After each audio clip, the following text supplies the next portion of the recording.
शंकराचार्य के हक में है। देश का प्रधानमंत्री अगर शंकराचार्य को गाइड कर रहा है तो समझ लीजिए कि समाज, राष्ट्र सड़ चुका है।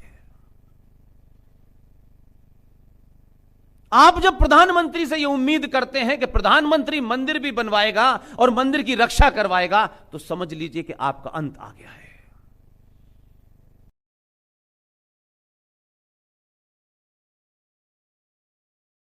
आप जिंदा हैं, 84 करोड़ हैं, 85 करोड़ हैं, आप जिंदा लाशों की तरह चल रहे हैं।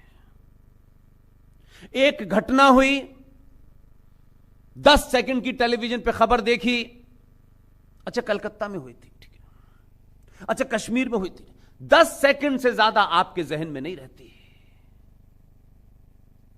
और यह लगातार चल रहा है। आपको लगता है हम यहां हैं, कहां, कलकत्ता में हुई थी, यहां क्या फर्क पड़ना है।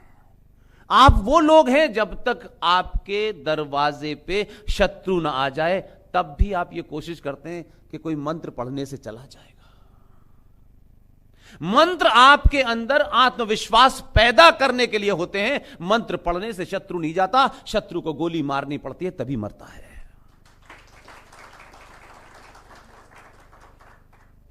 यह किस मठ में और किस मंदिर के अंदर कभी आपने किसी से सुना ही है? वहां तो नए नए भजन बनाए जाते हैं कि चंदा कैसे बढ़ जाए हमारे मंदिर पे, बस इतना ही काम है। कई मंदिरों के ऊपर तो हाल यह हो गया है कि पंडित जी बिजी हैं, उनको पूजा के अलावा सारे धंधे करने हैं। लाउड स्पीकर के ऊपर, टेप रिकॉर्डर के ऊपर भजन लगाए और चले गए, और शाम को पैसे आए तो चल दिए। यही उनका हिंदुत्व है। आप शत्रु से नहीं सीखते, आप दुनिया में नहीं, इस ब्रह्मांड में आपसे न पहले कोई था न आपके बाद कोई होगा।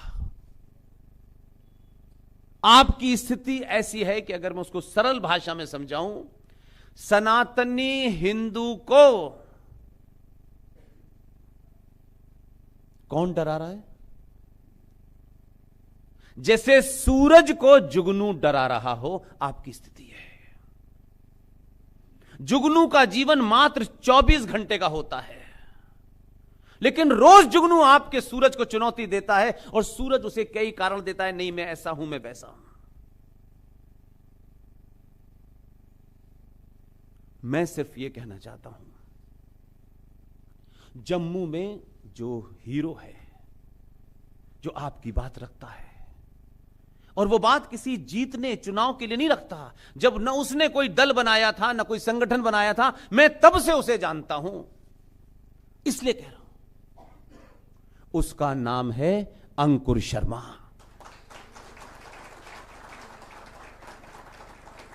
वो किस पार्टी में है, किस संगठन में है, ये मेरा विषय नहीं है। अंकुर शर्मा ने जब रोशनी एक्ट की लड़ाई लड़ी, तो ये तो आपके बीच में आपका अपना बेटा है, जरा कुछ पूछिएगा, कौन हिंदू ठेकेदारों ने उसकी टांग खींचने की कोशिश की, कौन उसके विरोध में खड़े हुए क्योंकि उनकी दलाली बंद हो रही थी, किसने भरी प्रेस कॉन्फ्रेंस में रोशनी एक्ट का विरोध किया, किसने भारत के इस क्षेत्र में जो आपका सबसे बड़ा वैष्णो देवी का मंदिर है, उस मंदिर ट्रस्ट में जिहादियों का विरोध किया, हिंदुओं के ठेकेदारों ने अंकुर शर्मा का विरोध किया। ये घर के अंदर हिंदुत्व, घर के अंदर सनातन, बाहर दलालों से आपकी दोस्ती, ऐसे लोगों को बेनकाब कीजिए। आपकी प्रतिक्रिया जब नहीं आई, जब दिल्ली से चल करके एक जिहादी जो 2007 में आपका चीफ मिनिस्टर था, जो कभी कांग्रेस का गुलाम था, नबी से आजाद था, आज कांग्रेस से आजाद है और नबी का गुलाम है, वो कहता है हम आते ही रोशनी एक्ट लागू कर देंगे, क्योंकि उसकी हिम्मत हुई कि पूरा समाज चुप बैठा हुआ है। एक युद्ध उसने लड़ा, उस लड़ाई के बाद आगे आप नहीं बढ़े।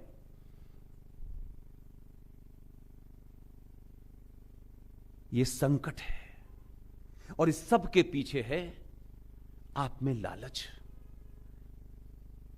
देवी की पूजा करने से सोने की थाली आपके घर में नहीं आएगी।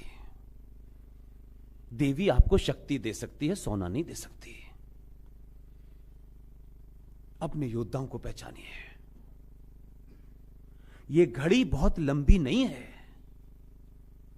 एक आदमी ने ठेका नहीं ले लिया है। वो आएगा, बस वही करेगा, सब बात पे वही बोलेगा। वो यहां तिरुपति का मंदिर भी वही बनाएगा। हमारे अपने मंदिरों पे चढ़ावा जो जा रहा है वो कहां जा रहा है? जो रूबल ने पूरी आपकी डिटेल रखी आपके सामने। हम किस चीज के चक्कर में भाग रहे हैं, हमको यही समझ में नहीं आ रहा है। शर्मा जी के घर पे 2 गाड़ियां खड़ी हैं तो ठाकुर साहब के पेट में दर्द है, और ठाकुर साहब के घर का 2-4 मंजिल का मकान है तो शर्मा जी के पेट में दर्द है। इस बीमारी से बाहर निकलो।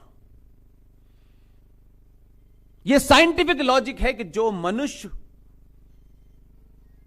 लालची होता है, लालच की प्रवृत्ति होती है कि लालची मनुष्य कभी भी अपने शत्रु को से लड़ता नहीं है। लालची मनुष्य कायर होता है, और कायर आदमी अपने शत्रु से विरोध नहीं करता है, उससे समझौता करने की बात करता है। जितने भी दलाल आए यहां और वहां, मैं किसी का नाम लेना नहीं चाहता, बहुत लोगों को बड़ा बुरा लग जाएगा। अगर कोई बहादुरी से बात कर रहा है और 100 साल की 500 साल के आगे देख रहा है, तब भी हम, क्योंकि बहुत बिके हुए थके हुए से लोग हैं कि पड़ोस में जफर भाई रहते हैं, कहीं नाराज ना हो जाएं। आपकी जफर भाई की नाराजगी राज से बड़ी है तो आप जफर भाई के साथ ही रहिए। फिर निजी रिश्ता किसी से हो सकता है, वो एक अलग बात है। निजी रिश्ता राष्ट्र तय नहीं करता है।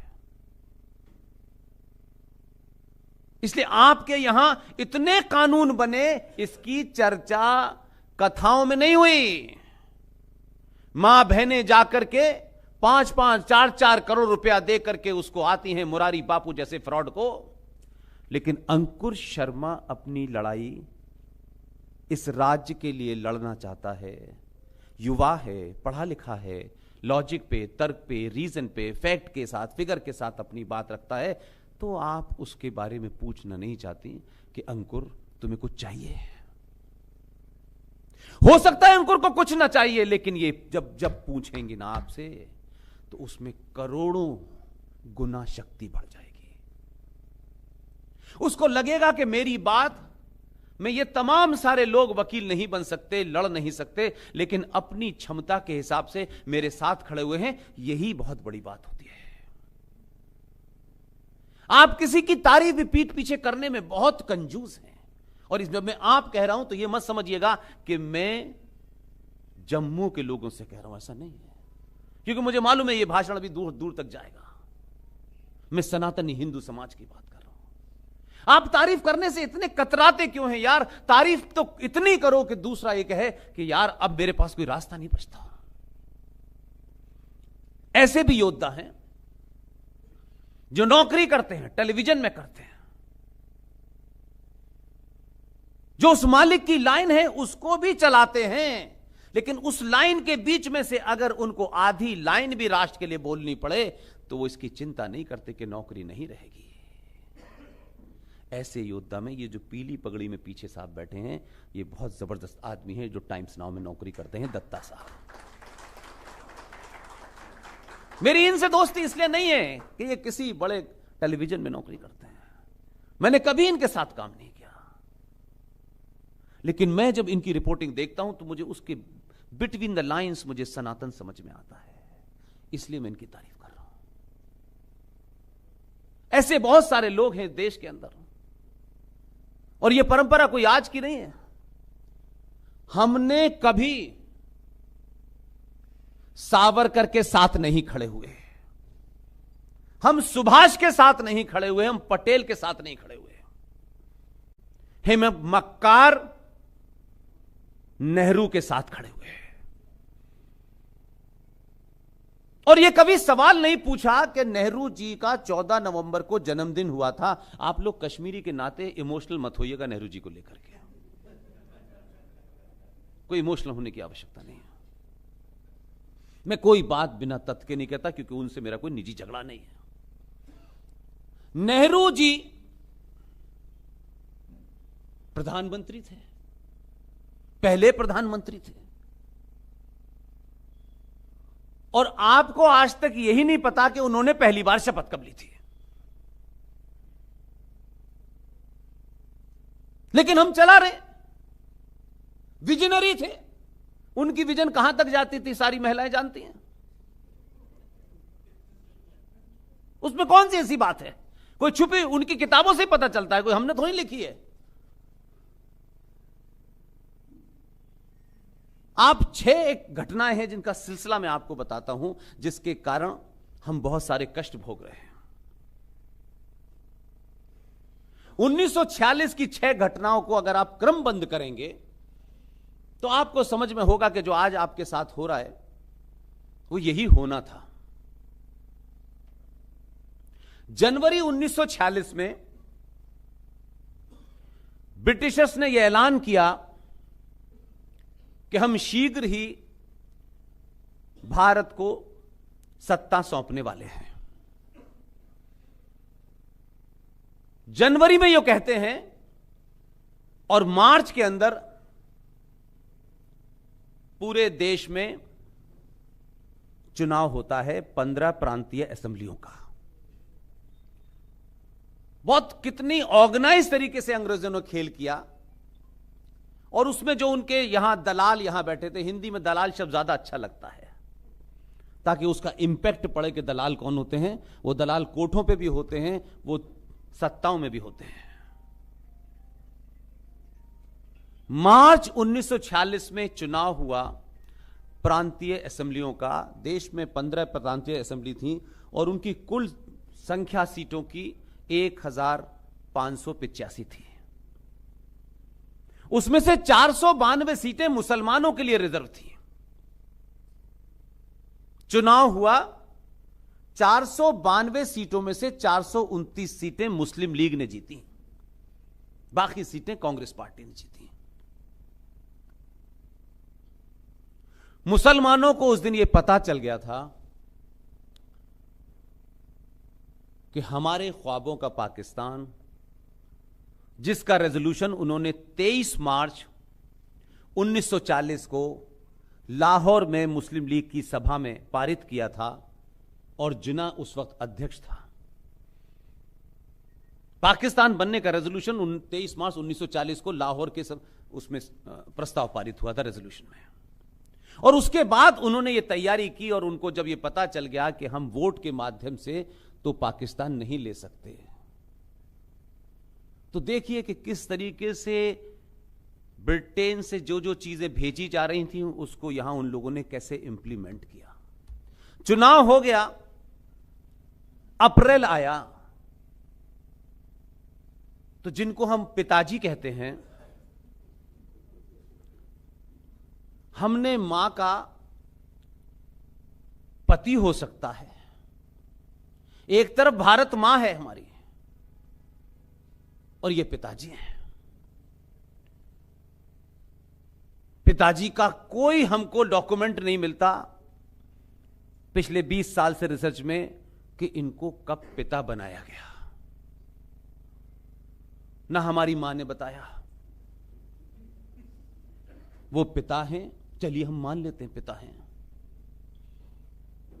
आप सोचिए कि पिताजी ने किसके कहने से खामोशी के साथ अप्रैल में, जब कांग्रेस पार्टी ने यह घोषणा की कि कांग्रेस पार्टी के नए अध्यक्ष का चुनाव होना है, क्योंकि उस वक्त मौलाना अबुल कलाम आजाद कांग्रेस पार्टी के अध्यक्ष थे। वैसे 2 साल के लिए अध्यक्ष चुना जाता था, लेकिन क्योंकि जिन्ना ने 23 मार्च 1940 को यह स्टेटमेंट दिया पाकिस्तान के रेजोल्यूशन के बाद कि कांग्रेस पार्टी के जो मुसलमान हैं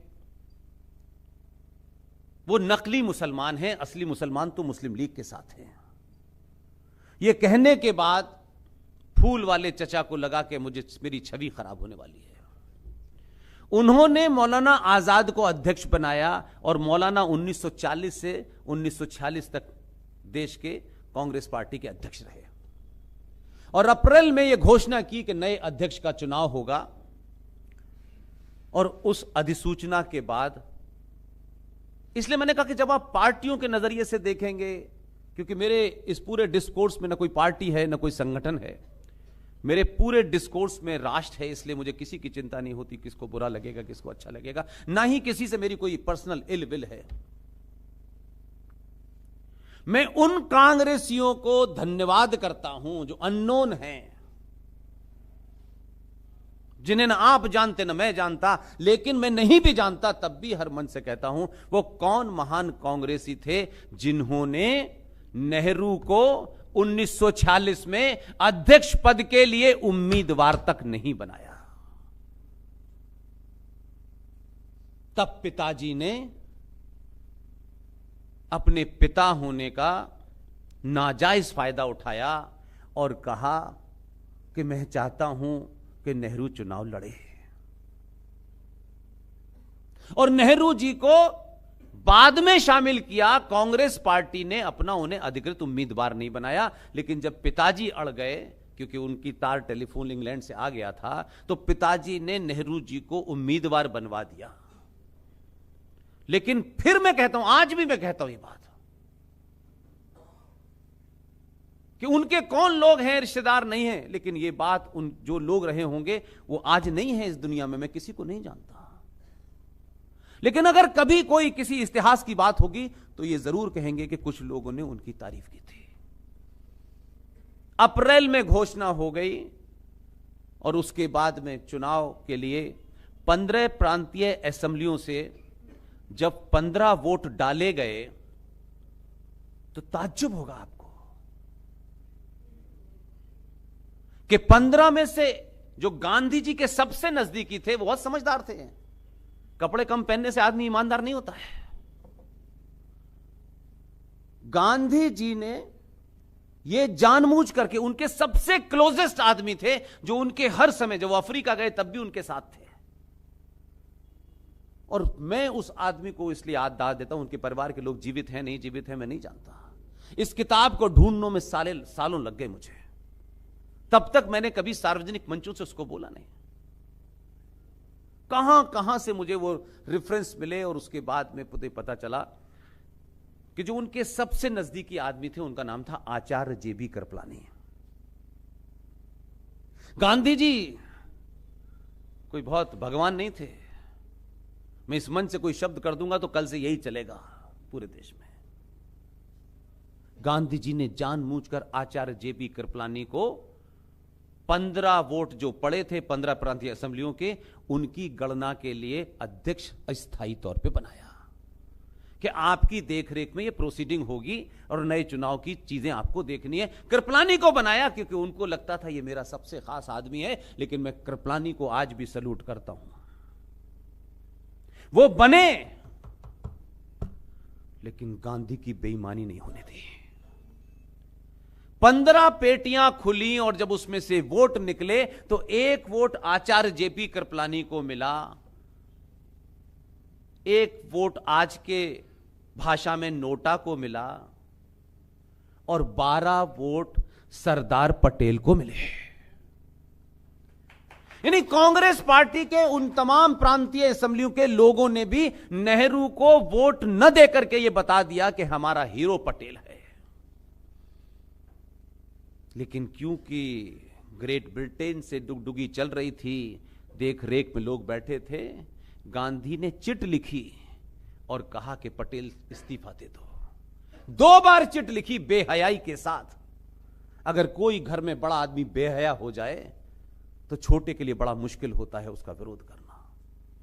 वो बेहया हुए और उसके बाद में कृपलानी ने जब पटेल को दूसरी चिट दी तो पटेल ने वो चिट फाड़ी और चले गए, क्योंकि उनका भाव ऐसा नहीं था कि वो गांधी को अपने सामने बुरा भला कहें। नाराजगी के साथ चले गए और तब फूल वाले चचा इस देश के अध्यक्ष बने।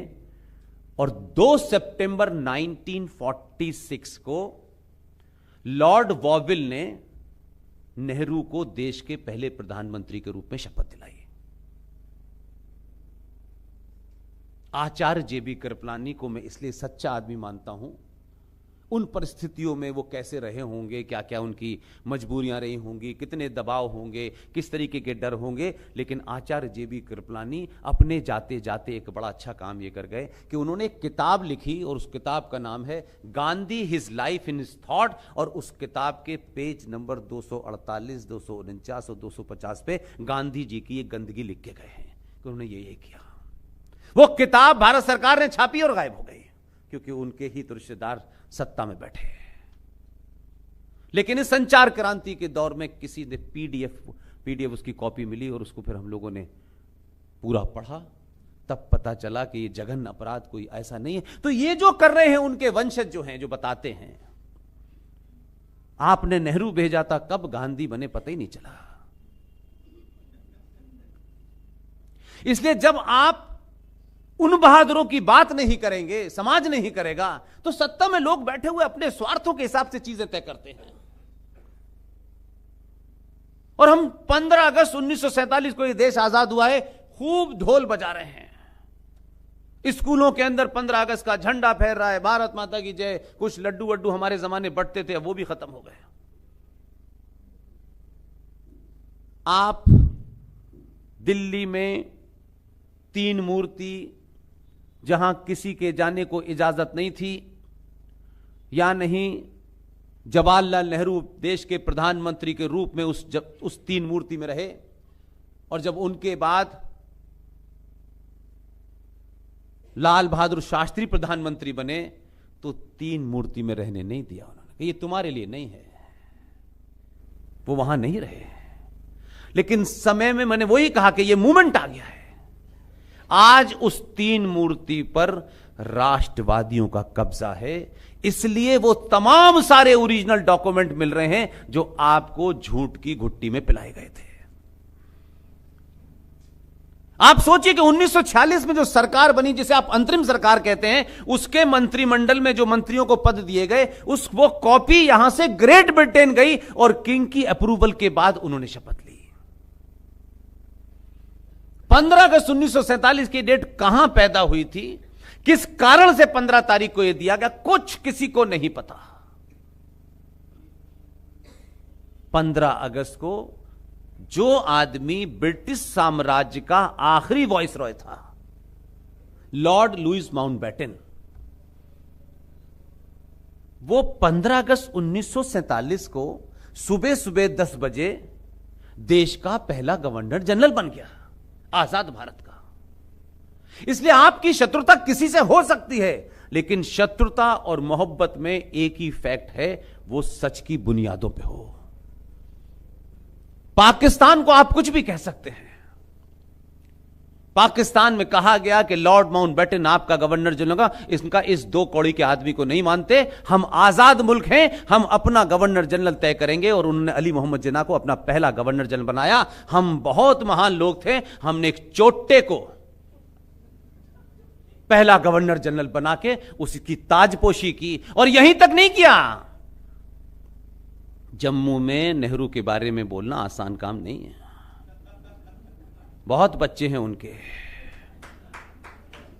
ऐसे ही नहीं चिल्ड्रंस डे मनाते थे। चचा के बच्चे बहुत हैं, पता नहीं कहां कहां हैं।